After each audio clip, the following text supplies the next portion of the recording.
Timothy Leary grew up in Boston, Massachusetts. Is that where you grew up? I spent my first 18 years in a very small town in western Massachusetts. College? Where? I went to about 7 colleges. Actually, I was expelled from several of them. I went to West Point for 2 years. I went to a Jesuit school. I got my master's degree from Washington State University in Pullman. Right. And then my doctorate in psychology at UC Berkeley. Berkeley. Expelled from where? You say several. Expelled for what reason, may I ask? Well, I was expelled from the University of Alabama for spending the night in the girls' dormitory. Now, you're going to ruin my reputation. No, go ahead, Timothy. I want to know. No. You're going to go for the real inside No, you say story. expelled. Go ahead, like you several. But what expelled? What else? For what other reasons? You said one for girls? I was expelled from a Jesuit school called Holy Cross College for gambling, playing poker, blackjack late at night during a religious retreat with a son of an Italian mafia guy from New York. That got me. They graduated me right there. You've been outspoken ever since you were a kid, then, really. Timothy Leary's always been his own person, own mind, own spoken person. Yes, I lived a very, well, I would say a lonely childhood. It was a very isolated little town, and I didn't see much of the sophisticated world, so I lived as a child an extraordinary life. I read books all the time, and I dreamed dreams of doing heroic things to help the human race, and my model, my idol, was a philosopher named Socrates, and I based my entire life on Socrates. So that's where Timothy Leary... He's the guy that caused all the trouble for me. His motto was, he said that the aim of human life, Skippy, was to know thyself. Now this was very subversive, because the very idea of someone saying, you don't have a self, you're a serf, you're a slave, he was inventing the idea of individuality, and that you could do something about your life. Now, as soon as I studied the books about Socrates, I realized that this is a dangerous profession, because you're teaching people to question authority. I realized that this job, which I was going to undertake, the corrupting of the minds of youth, it paid poorly. It could get you in serious difficulty with the authorities, and in the case of Socrates, it got him hemlocked. But I've enjoyed this profession, and in the last 70 years in America, it's been a wonderful time.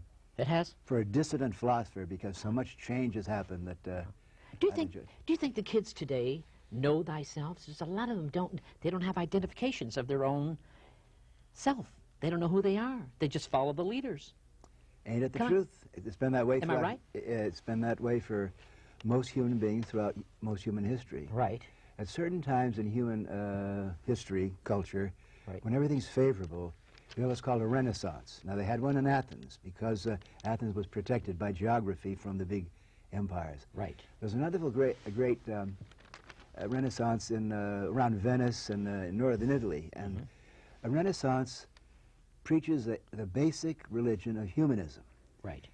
Renaissance period, we had one in the 60s here, and the key to it was humanism. He said, the aim of individual life is to know yourself and to treat each other as human beings. And this flies in direct opposition to every fundamentalist religion, to every political party where you're supposed to work for God or for the state. So, and what happens in a renaissance, we rediscover the wonderful potential of the inner human being. Right. It becomes, the clothes tend to come off because there's more human contact, and beauty and erotic activity tends to be more active at this period. So in the 60s we had a classic renaissance, which ended in 1980 when the repression of Reagan and Bush came out. We all know that's modern history. Right. Berkeley. Went to Berkeley. I went there for 4 years, and I taught. And you taught? For about 4 years at Berkeley, yeah. Philosophy? Psychology. Psychology. But that's really philosophy, too, isn't it, really? Yes, Psychology, philosophy. Yeah, you know, of course, to be a good psychiatrist, or, you know, go ahead. I agree with you. I agree with you, Skippy. So what do you think? You were there in the 60s, or was it the 60s you were there? When were you there? No, I was a graduate student at Berkeley from 1946. 40s? Really? To 50. Okay. And I taught around Berkeley and did research there as a faculty member and a researcher for about 9 years. I left Berkeley basically to go to Harvard in 1959. You went to Harvard for how long? As a teacher. As a faculty member. Faculty member. When did this all begin for Timothy Leary, this creating of LSD? When did all of that started? Well, I didn't create LSD. Well, you did something about it. They all yes, think you are the creator, but you're not. I know you're not. An experiment. I don't know anything about chemistry at all. Yeah, but and I'm now involved in computers, and I can hardly turn my own computer on. I try to use these tools as ways of increasing intelligence and getting to operate your mind and your brain. To be intelligent, to know thyself, you have to learn how to operate your mind and your brain. And there's we don't use it enough. People use it just this much. Yeah. And there's a lot there. Tell me more about that. Well, of course, most schools do not teach young people to think for themselves. The idea is most schools indoctrinate to train you to play your part in a factory society, or you're going to be a lawyer and you'll be a doctor, and you've got to be a crook, because the cops, we have to have cops and crooks. There are all these roles that are being taught in schools. But rarely, there are a lot of good teachers out there, and I'm sure... Are there really, Timothy? There are many teachers out there, particularly now, people that went through the 60s when thinking for yourself was popular and almost authorized. Yes. There are a lot of good teachers out there that are doing their best to encourage and stimulate their students to think for themselves. But there's 60s kids that are now... That's what I have always thought for myself ever since I was a kid. That's why I always liked you. I'm an individual. I'm me. There ain't nobody like Skip E Lowe. No, but I'm just saying, Timothy, I've always been me. That's why I've always liked you, Skippy. Did you? Is that right? So tell me more about the LSD. What happened there? You started something there with that creation. A lot of pot and everything else. I didn't start anything. The use of certain botanical, vegetable substances, psychotropic, to activate the brain. That's been going on for thousands of years. It has been. Socrates and that whole group of Plato and the Eleusinian mysteries, they were using marijuana, hashish, and opium. The use of drugs or vegetables to activate your brain, to open up new circuits of your brain, that's called shamanism. And many say that most of the religions and much of the philosophy has come from groups. Like the group around Socrates. Socrates, yes. At Harvard University, for example, there's been a long tradition, honorable tradition, really, of the use of psychedelic drugs. At Harvard? Ralph Waldo Emerson started what was called American Transcendentalism, flying in the face of the Puritan ethic in Boston. Emerson was banned from Harvard and Boston for about 30 years, longer than I was. Really? Yeah, and then at the same time, there was an active use of psychoactive drugs by British poets. Then William James, who founded the psychology department at Harvard, wrote a book called The Varieties of Religious Experience, in which he talked about his experiences with hashish and nitrous oxide. Right. So when I went there, I was joining a long club of honorable and very distinguished philosophers who believed in transcendence, or basically they were humanists, as opposed to the engineer tradition of MIT or the puritanical fundamentalist tradition of Christianity. Right. But in 1970, 5 years, they gave you 5 years prison for a little abuse of marijuana. I didn't, is it just for little marijuana? 5 years. Well, they said you for it was more than 5. It was? I was sentenced to both federal and state prison for, could have totaled 30 years. 30, but you didn't spend 30 years. Well, I escaped after 9 months. You did? You didn't know that? Yeah. No, I didn't know. What do you mean you escaped? I trained very carefully, and I climbed a wire and climbed a wall, and I was met by a guerrilla outlaw group, and I got political asylum in Algeria. And how long were you in Algeria? About 9 months. I was there with the Black Panthers, and then I went to Switzerland. With the Black Panthers? You haven't read my book, have you? Not really, no, I haven't. Not your book. I've written several unauthorized autobiographies. Right. I'm not too familiar with your book. Yeah, so I got one called Flashbacks. You can get it in the bookstores right now. It's got the whole sordid story there, and that's being made into a movie now by Interscope. A brilliant young man named Bima Stagg, who's writing a script about my life. So tell me more about being with the Black Panther in Algeria, and then from there you went to, you went back to prison? Did you go back to prison? I had to escape from, actually, Algeria, because Algeria was a socialist fundamentalist Islamic country, and that's no barrel of laughs. No, I know it isn't. Communism and Islamic fundamentalism. Right. I literally had to escape. I spent some time in Switzerland, and then I was captured by the DEA. Where, in Switzerland? No, in Afghanistan, at the airport, and brought back, and I did about 3.5. Altogether, I did 4.5 years in prison for the possession of 2 roaches of marijuana. 4.5 years. So it really turned your life around, didn't it? From a professor in Harvard and running, escaping. What did you do the 4.5 years in prison, Timothy Leary? What did Timothy Leary actually thought about? What did you do? Well, I tell you, I used that time wisely. I enjoyed it. Now, I'm not advocating... Did you enjoy it? I'm not advocating prison, boys and girls, but I found it interesting and an educational experience for me to be a psychologist at the very bottom of the prison system, because after I escaped, they were really angry at me, and they put me at the bottom, and I got a view of society. You know, when you get down to the bottom, you really see how the police state operates. Also, I love being in prison because I didn't have to pay the rent. I didn't have to answer the telephone. I didn't have to produce erections, you know, on a regular basis. It's just a joke. Right, I know. And when I was in solitary confinement, I liked that best because, you know why? Why? My roommate was a very funny guy, kept me entertained all the time. Was he? Yeah. Is he still there, or is he out now? That's me, my mirror. Your roommate. Yeah. Oh, you. I see your mirror. Okay, That's the your joke. mirror. I That's the know joke. the mirror.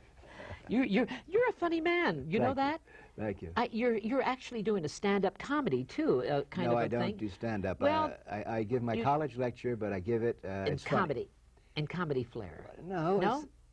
I make fun of authority. I make fun of. I'm very Well, reverent. that's comedy. That's fun. Yes, but I'm not a stand-up in the No, sense I meant, I you don't know. tell dick jokes, you know. And I No, don't tell, no, we Should I say- understand that. Can I say dick on this program? Yes, of course All you right. can. But No, I Timothy, don't- I understand that. Yeah, I don't do that kind of stand-up. I try to mercilessly make fun of Christianity and Islam and politicians. That's just part of my job as a dissonant philosopher. What happened after you got out of prison, the day you arrived out of prison?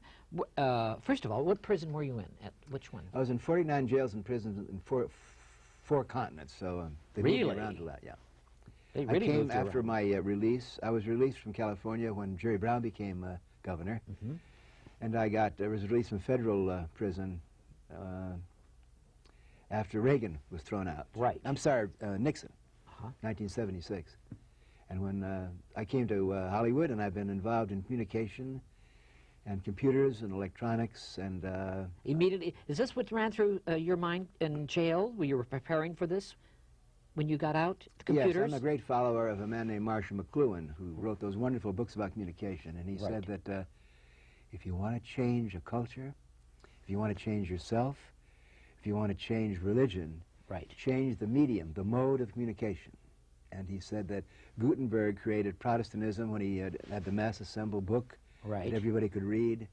And now the new form of communication is electronic. So I'm a fanatic about electronics. My brain... Electronic brain you're into. Aren't you in electronic brains experiments right now you're into? Yes, that's right, yeah. Tell me about that. Well, maybe we should... I don't give lectures anymore, and Okay. the next You don't? the next two Monday nights at EZTV, EZT on Santa Monica Boulevard. Santa Monica Boulevard, right? I know it. La Yes, off the Cienega. La Cienega, right. And it's in Santa Monica Boulevard between La Cienega and San Vicente. That's in West Hollywood. We're having a wonderful time because we're each Monday night we invite geniuses, wizards in this new field of electronic multimedia. And we're learning how to produce trance states by using computer-generated images and electronic patterns. Matter of fact, why don't we put on this little tape now to show you? You have a tape right now you And brought. this is a commercial, like a commercial you see on TV, and we're at the message from the product. Right. The message from the sponsor is, learn how to use your eyeballs and operate your brain. So let's run the tape. Use your eyeballs and... Yeah, learn I how like to that. use your Use your eyeballs. eyeballs. Yeah. Interesting. Let's see it. Okay. What is that about? See, the eye, that's going to, in a dark room, this could, indeed, when we do it in a dark room at EZTV, it produces a mild trance state. And then my voice comes over it, and I'm saying, the eyes are the windows of your brain. Who controls your eyes, controls and programs your brain. Right. And all eyes love to be illuminated. Eyes love dazzle. Eyes love diamonds, glitter. Eyes today and brains love electrons. Who controls your screen controls your brain. We're developing methods where the individual, a kid in the third world, or a kid in the inner city school, learns how to control what's on her screen. Operate your brain. Program your own brain. Use the methods of modern advertising, trailers and commercials to put your own message on your brain. Right. Otherwise, you'll be programmed by the wizards who control commercials on your television set. Is this relaxing when people see this? Well, we're trying to jumble you and scramble your brain. So you're basically, my brain, most brains love to be jumbled with electrons. Do they really? Oh, sure. Just a known. Stimulate them? Is that stimulation? There's been a rumor for centuries that some guy, tough male macho, dazzle the diamond in some young girl's eyes. Right. She'll wash his socks forever because diamonds are a girl's best friend. Absolutely. Wrong. Diamonds give power to those people who know how to use them. And now electrons. So we're teaching people, we're developing new computer programs, running off CD-ROM, running off Nintendos. Where did you get this idea from? It's all out there. It's all out there. It is out there? Yeah. But these are not my ideas. What sort of persons attract to Timothy Leary? What sort of person attracts to intelligent people, I know. People with minds and they want to be their own persons. But what sort of persons? Well, people, I can tell you people who do not like me are those people who are deeply committed to a religious orthodoxy or to a fundamentalist cause. Right. Open-minded people like me. People that, troublemakers, bohemians, artists. Would you consider yourself a bohemian? Well, it's one phrase. I'm a hippie, I'm a beatnik, I'm a bohemian. I'm basically an outsider. I'm a dissenting philosopher, and there's always a good market for a good audience because basically a lot of people out there want to be turned on and want to learn how to operate their brains. What's has been the biggest lesson for Timothy Leary in your life? Well, it's kind of foolish to be, I don't pretend to be a wise person. I don't I raise questions. I don't give answers. That's what Socrates told me. Right. But I will give you an answer here. We're playing the ping-pong game of an interview. Right. Let me see. The best tip I could give anyone, if you want to grow and learn how to become smarter, enjoy life more, and remain young, hang out with people that are smarter than you are, and they can teach you something about your mind and your brain. And I'm proud to say that I hang out, my friends, every week. When I look at my calendar, my appointment book, and I see the people that I hang out with. Who sort of some of the people? Come on. Well, Sunday, for example, at my house in Beverly Hills, I had a turkey roast. I didn't do anything about the turkey. For 70 members of Alcor. Alcor is an organization who believe in people that are going to have their bodies or their brains frozen. You heard about Of course. I'm a member of... I might be one of them. Go ahead. We had 65 or 70 people in my home. We plan to meet each other maybe in 20 or 30 or 40 years because we're going to be brought back by... Is that the tag? Yeah, that's the tag. That tells doctors, do not autopsy me, freeze me. Really? It says freeze the occupant. To give you an example, now these people, these 60 people, by definition, they think for themselves, right? Right. I like that. They're mavericks, and they're smart because you got to be smart. You have to understand the physics and the biology and the memory. So they're smart people. Monday nights every Monday night I go to Easy TV, and we're assembling Easy TV. What do you mean by assembly? You gather people around? People come in, they buy a ticket, and they come in. But we're assembling crew. Yeah. For example, there's a play called Timothy and Charlie. It's about me and Charlie Manson. It was written by Tim Reel, and they do incredible audio visuals. So they perform. What we're doing, Skippy, is we're merging at Easy TV every Monday night. Right. The power of electrons to create an environment, and then out of the environment, the lecturer comes, or the actors in the play suddenly jump out of the screen-like environment. We're developing experiments in what's called virtual reality. Right. And these young people, I'm the luckiest, really, the man in the world.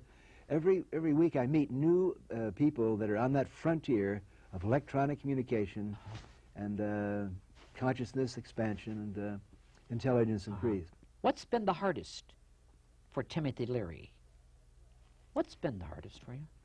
Well, I suffer, as we all do, about the incredible poverty and hunger and violence and military power. I mean, just when you read now, the Hindus are fighting the Muslims, Right. and the Catholics are fighting the Protestants in Belfast. The stupidity and the ignorance and the control of the military and the religious people, that pains me very much, and as I think it does most of us out there. You're very concerned, aren't you, Timothy? You've been concerned. I'm looking at you right now. You're very concerned with what's out there. But are we doing the right thing right now with our military forces? Who's we? Well, the military forces keep me going out of to, that, yeah. you don't want to be in that. Okay, military forces, the Americas. Are we doing the right thing to I know we should help them. It's a terrible thing. See, I'm not an expert on that, but basically I think, I don't like the idea of having military people doing that, because it's Right, glorifying absolutely, military. absolutely. And anything that glorifies the military, you're going to pay for that. Right. You're going to pay for that in your budget. You're going to pay for that in bloodshed. So I've been to West Point. Skippy, I was actually born at Were West you Point. in really My West father Point? was an Army officer. I was born at West Point. Is that one of the schools you got kicked out of? And I got kicked out of. No, I actually resigned from You West resigned? Point. I know the military mind very well, and the military mind is not to be trusted. I do too. I used to entertain 10, 15 years of my life all over the world, Yeah. Vietnam and everything. Mhm. And I know the military, Yeah. and I don't agree us military being there. Hardliners, the hardliners They in are. America, and the hardliners in Russia, and the hardliners in Somalia, they all want to take our wealth and use it on weapons. So. Some of your books. Tell me some of your books. And I have not read. I got to be honest with you. How many books have you got out? It's around 30, 35. 35? Yeah. Really? What's the most popular of Timothy Leary? Flashbacks. The Mirror? Flashback? Flashbacks. How about The Mirror? The Mirror. Mind Mirror was a computer game. Tell me about the Mind Mirror. Well, I've been working for the last 10 years on programs that allow the person to turn the computer screen into like a mind phone. Right. And to put your thoughts there. 5 or 6 years ago, you could only do this with words, alphanumerics, but now you can use CD-ROM and graphics. So these new image processors and computers are tools Right. to learn how to operate your brain and how to communicate more clearly and become smarter. Timothy Leary, married? You have, you have children? At the present time, I've been married 7.5 times. 7.5 7 and 3/4 You times. I have an addiction problem, Skippy.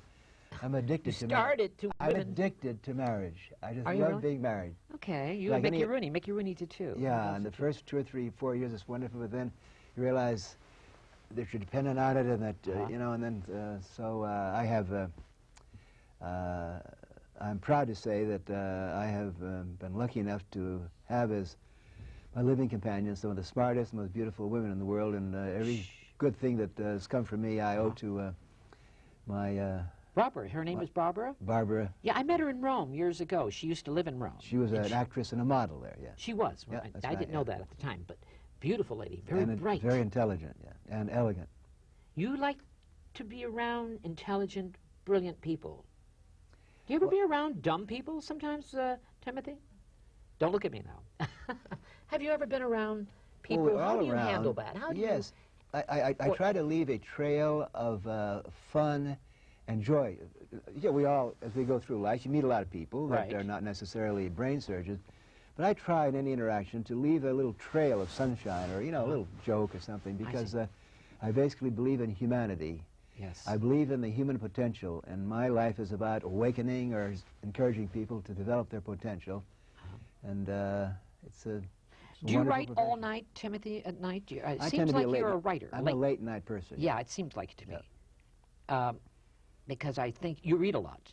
You read a Less lot. and less. Everything? I don't read books as much anymore. I read magazines, and I do a lot of computer stuff. Is that important for us to know what's out there in the world today? Or sometimes it confuses me when I turn the TV on and listen to the news. It's upsetting. Yeah, it's sad. Sad. I can't sleep at night sometimes. That's why I don't want to listen to the news late night. How do we handle that? How do we handle that? Well, see, when people ask me questions like that, my answer is think for yourself. Okay. Figure it out yourself. Think for yourself, because I each don't want to person listen is to different. it. Oh, I see. I see. I see. And you have to experiment with yourself and listen to other people's ideas, but you have to do it yourself. I see. Think for yourself. Timothy Leary, what makes Timothy Leary happy? What does he? Are you a happy person? I think I'm one of the happiest people who've ever lived. Really? Yes. Even throughout this whole... Do you have any regrets in your life right now, Timothy? Yes, that's a logical question. I regret the fact that I moved around so much and being in prison and being so controversial. It was very hard on my children.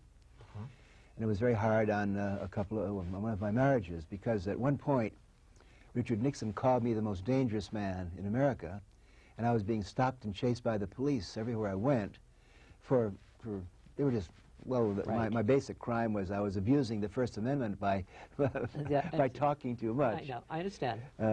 But They it don't was like very us to think for ourselves. Yeah, When they start, and, we think for ourselves, we're dangerous.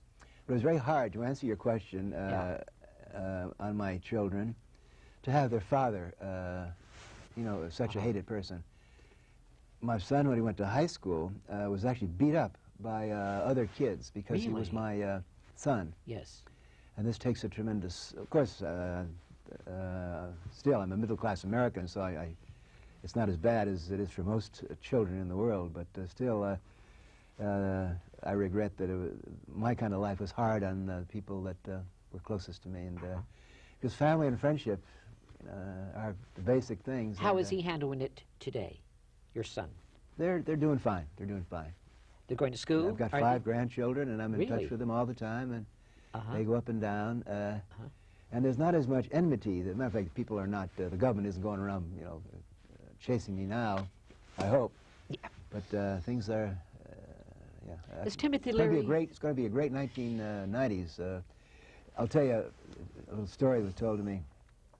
It's a time to rejoice because when you think about it, there are a lot of bad things happening, but we have a president, Right. a vice president, and 2 dynamic, strong first ladies, Right. all of whom are younger than old farts like Bob Dylan and Mick Jagger. Isn't that something? It's a whole new young generation. Isn't it great? Which is post-World War II, and it's the 60s kids, and So you like that? I don't, I'm not claiming that Clinton's going to be a great politician because it's a hopeless job, but Right. the spirit of hope that Clinton and Bush, and there is all around the world, there's You a sense sense that. I do too. There's a Kennedy, for example, when Kennedy was elected in the 60s, he gave us hope too. Actually, Kennedy was not a very good president. Yes. But still, the fact he was young and jacky, and it gave us sense Right, of hope and vigor and courage. And And he might bring Dylan to the White House to play for him. I Dylan? like Dylan. Don't you like Dylan? Bob Dylan. Bob no, Dylan. Jimmy I know. Carter did that. Yeah. The rumor is that they might bring the Grateful Dead. No, they're not going to bring Dylan. I don't think. No. So. Tell me about Timothy Leary's book and life story and movies. What's going to happen? Are they going to be doing that of Timothy Leary? I don't know. Who's would you like to see do your life Oh, story, that's kind Timothy? that's almost like a I don't don't think like to about it. discuss I don't think about that. I'd like Grace Jones to play me. How about Grace Jones?